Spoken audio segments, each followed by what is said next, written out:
हम लोग सबसे पहला पॉइंट क्या ध्यान देंगे, सबसे पहले हमें ध्यान देना है इस तरह का कोई भी प्रश्न आए तो उस प्रश्न में हमें थोड़ा ध्यान देना होगा, हमें गौर करना होगा उस प्रश्न पर। देखिए इसके अंश में अगर आप ध्यान देंगे तो अंश में दो तरह की संख्या आई हुई है, एक तो 0.41 और 0.69, दो तरह की संख्या इसके अंश में आई हुई है। और अगर इसके हर में ध्यान देंगे तो हर में भी कहीं पर 0.41 आया हुआ है तो कहीं पर 0.69 आया हुआ है। इसके अलावा कोई भी तीसरी संख्या नहीं दी हुई है। अगर आपको आपके रेलवे की परीक्षा में इस प्रश्न के जैसा कोई भी प्रश्न दिखे, कोई भी प्रश्न अगर आपको दिखे तो आपको सबसे पहले गौर क्या करना है, ध्यान क्या देना है कि जो संख्या अंश में आई हुई है क्या वही संख्या हर में भी आई हुई है। तो देखिए इस प्रश्न में जो संख्याएं अंश में आई हुई है वही संख्या हर में भी आया हुआ है, भले उनके बीच में चिन्ह कुछ भी हो, हमें चिन्ह पर ध्यान नहीं देना है, हम ट्रिक लगाने वाले हैं ना, हमें इसको कैलकुलेट नहीं करना है, डायरेक्ट कैसे हमारा आंसर मिल जाएगा उसका तरीका सीखना है। अगर इसको आप लगाएंगे तो मैं अभी विस्तृत मेथड से भी बताऊंगा, सबसे पहले मैं ट्रिक आपको सिखा लेता हूं, उसके बाद से मैं इस प्रश्न को विस्तृत मेथड से भी बताऊंगा कि आप विस्तृत मेथड से इसको कैसे लगा सकते हैं। आप जान जाएंगे कि इस प्रश्न को सॉल्व करने का कॉन्सेप्ट क्या है। लेकिन सबसे पहले ट्रिक सीखिए। ट्रिक में आप क्या करेंगे कि इस प्रश्न के जैसा दिखने वाला कोई प्रश्न आपकी परीक्षा में आ जाए, कोई भी प्रश्न इसके जैसा दिखने वाला आ जाए, आपको एक बात का ध्यान देना है, आपको सिर्फ और सिर्फ एक बात का ध्यान देना है कि जो संख्या अंश में आई हुई है वही संख्या तो हर में आई है ना। ये हमें ध्यान देना है कि जो संख्याएं अंश में आई हैं क्या वही संख्या हर में भी आया हुआ है। तो हम देख पा रहे हैं कि जो संख्या अंश में आया हुआ है वही संख्या हर में भी आया हुआ है, उनके बीच में क्या चिन्ह लगा है हमें नहीं ध्यान देना है, हमें बस इस तरह का प्रश्न अपने दिमाग में बिठा लेना है कि ऐसा प्रश्न दिखेगा तो हमें यह क्रिया करना है। आपको इस प्रश्न के लिए एक कॉन्सेप्ट अपने मन में बिठाना होगा, प्रश्न सबसे पहले तो याद करना होगा। देखिए प्रश्न को जितना आप सॉल्व करेंगे ना, इसके जैसा जितना प्रश्न ज्यादा से ज्यादा आप सॉल्व कर लेंगे तो आपके दिमाग में ऐसा प्रश्न बैठ जाएगा, और जब प्रश्न बैठ जाएगा तो आप कुछ नहीं करेंगे, बस परीक्षा में आप सेकेंडों में कैसे आंसर करेंगे। देखिए आप क्या करेंगे कि इस तरह का कोई भी प्रश्न दिखेगा, आप देख रहे हैं कि अच्छा एक बार दो बार तीन बार इसका गुणा है, एक बार दो बार तीन बार, इसी पर बस गौर करना है कि अंश में जो संख्या आई हुई है, जो अंश में संख्या आया हुआ है तो यह क्यूब का फार्मूला सेट हो रहा है। यहां पर हम देख रहे हैं एक बार दो बार तीन बार, और ये भी एक बार दो बार तीन बार, मतलब तीन तीन बार ये गुणा के रूप में है, यानी यह क्यूब के फार्मूला का क्वेश्चन है। तो हमें फार्मूला को यूज करने की आवश्यकता नहीं है, हम अपने ट्रिक को यूज करेंगे। हम क्या करेंगे, अब करेंगे क्या, देखिए अब हम लोग ट्रिक लगाना शुरू करते हैं। ट्रिक में आपको क्या करना है, जितनी बातें मैं अब तक बताया हूं मैं आपको समझाने के लिए बताया हूं कि इस प्रश्न को आप याद कर लीजिए, लेकिन अब आपको मैं ट्रिक बता रहा हूं कि अगर आपके परीक्षा में आएगा तो आपको कॉन्सेप्ट थोड़े लगाना है। परीक्षा में यह प्रश्न आ जाएगा तो आपको कॉन्सेप्ट वगैरह नहीं लगाना है, लगाना क्या है देखिए, आप ध्यान दीजिए कि इस प्रश्न में कितने तरह की संख्या आई हुई है। तो देखिए संख्या आया हुआ है 0.41, और कौन सी संख्या आई हुई है तो 0.69। हम ट्रिक लगा रहे हैं। अब हम ट्रिक लगाने में क्या ध्यान दे रहे हैं कि हमें बस इतना ध्यान देना है कि जो प्रश्न का अंश है, प्रश्न में देखिए यह ऊपर वाला अंश का हिस्सा है और ये वाला हर का हिस्सा है, हमें अंश पर ध्यान देना है। और अंश में ध्यान क्या देना है कि हमें देखना होगा कि क्यूब का फॉर्मेट सेट हो रहा है कि नहीं, क्यूब का फॉर्मेट सेट हो रहा है, उसके बाद से कुछ नहीं सोचना है। देखिए यहां पर क्यूब का फॉर्मेट सेट हो रहा है, एक बार दो बार और तीन बार, आपस में तीन बार गुणा है, यानी यह क्यूब का फॉर्मेट सेट हो रहा है।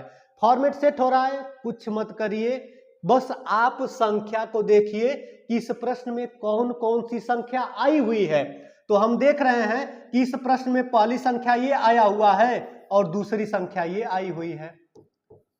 पहली संख्या ये है और दूसरी संख्या ये है। इस तरह के प्रश्न में आपको करना क्या है कि आप इस प्रश्न के अंश में जो संख्या दिया हुआ है बस उसी को आप ध्यान दीजिए। अंश में कौन कौन सी संख्या आई हुई है, तो अंश में हम देख पा रहे हैं कि आया हुआ है 0.41 और उसके बाद से कौन सी संख्या आई हुई है, तो देखिए 0.69, 0.69, दो तरह की संख्या आई हुई है। और इन दोनों संख्याओं के बीच में जो यहां से यहां तक संख्या दिया हुआ है और यहां से यहां तक जो संख्या दिया हुआ है, इन दोनों संख्याओं के बीच में कौन सा ऑपरेशन यानी कौन सा चिन्ह लगा हुआ है, तो आप देख पा रहे हैं कि इन दोनों के बीच में प्लस का चिन्ह लगा हुआ है। दोनों के बीच में कौन सा चिन्ह लगा है, प्लस का चिन्ह लगा है। तो आप क्या करेंगे, पहली संख्या और दूसरी संख्या दोनों को आप जोड़ देंगे। ध्यान क्या हमें देना है, हम 3 पॉइंट पर ध्यान दे रहे हैं। ऊपर अंश में कौन कौन सी संख्या आई हुई है और उनके बीच में कौन सा चिन्ह आया हुआ है। आप देख पा रहे हैं कि अंश में संख्या आई हुई है 0.41 और 0.69। अंश में दो ही तरह की संख्या आई हुई है और उनके बीच में कौन सा ऑपरेशन, कौन सा चिन्ह लगा हुआ है, तो आप देख रहे हैं कि इन दोनों के बीच में प्लस का निशान लगा हुआ है, यानी प्लस का चिन्ह आया हुआ है। जो इन दोनों संख्याओं के बीच में चिन्ह दिया है वही क्रिया यहां पर हम लोग कर देंगे। ठीक है, तो जोड़ने का चिन्ह दिया हुआ है तो जोड़ दे रहे हैं। जोड़िए, 9 1 10 हो गया आपका, हासिल 6 4 10 1 11, हासिल 1 दशमलव यानी 1.10, यानी 1.10 को हम लोग 1.1 भी कह सकते हैं, यानी ऑप्शन बी क्या हो जाएगा आपका करेक्ट आंसर हो जाएगा। ठीक है, यहां लास्ट में 0 है तो दशमलव वाली संख्याओं में लास्ट में 0 अगर आप न भी लगाएंगे तो कोई दिक्कत नहीं है। क्यों, क्योंकि दशमलव के बाद संख्या के आगे कितना भी 0 बढ़ाया जा सकता है, कोई दिक्कत नहीं होता है। ठीक है, तो यानी आंसर कितना आ गया, 1.1 आ गया, यानी ऑप्शन बी क्या हो गया करेक्ट हो गया। ट्रिक की सहायता से, ट्रिक में कर क्या रहे हैं हम लोग, ट्रिक में हो क्या रहा है देखिए। इस प्रश्न के जैसा कोई भी प्रश्न अगर आपकी परीक्षा में दिखे आप क्या करेंगे,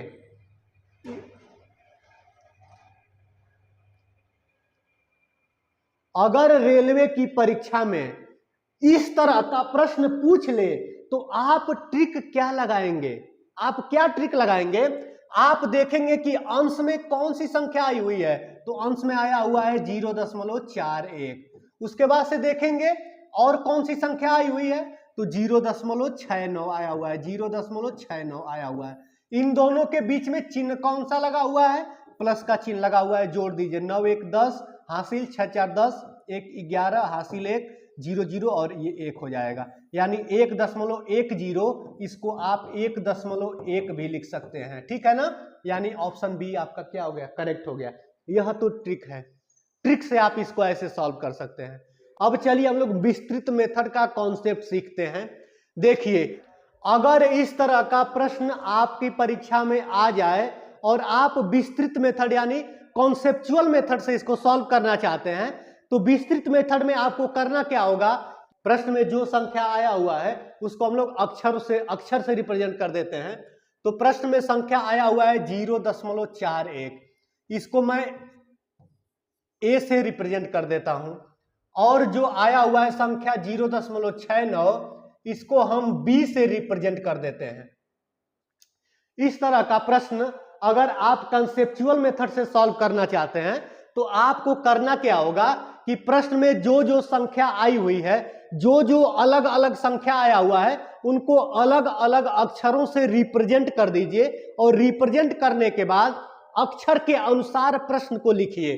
तो हम लोग अक्षर के अनुसार प्रश्न को लिखते हैं, तो जब हम लोग अक्षर के अनुसार प्रश्न को लिखेंगे तो होगा क्या, इस पूरे प्रश्न में दो तरह की संख्या आई हुई है, तो एक संख्या को हम लोग ए से रिप्रेजेंट कर दिए हैं और दूसरी संख्या को बी से रिप्रेजेंट कर दिए हैं, और हम लोग अब उसी प्रश्न को अक्षर के अनुसार सेट कर दिए हैं। तो यही प्रश्न अब इस तरह का दिखने लगा। अब चलिए इसको आगे सॉल्व करते हैं। जब आप सॉल्व करेंगे तो क्या हो जाएगा, यहां पर जब गुणा होगा तो ये ए क्यूब हो जाएगा, प्लस बी का जब आपस में गुणा होगा तो ये बी क्यूब हो जाएगा, बटे में जब ए का आपस में देखिए यहां पर गुणा होगा तो क्या हो जाएगा, ये ए स्क्वायर हो जाएगा। आगे कौन सा चिन्ह है, माइनस का चिन्ह यहां पर लगा देते हैं। ए इंटू बी कितना हो जाएगा, ए बी हो जाएगा। और आगे ध्यान दीजिए यहां पर क्या है, बी इंटू बी है, ये कितना हो जाएगा, प्लस बी स्क्वायर आ जाएगा।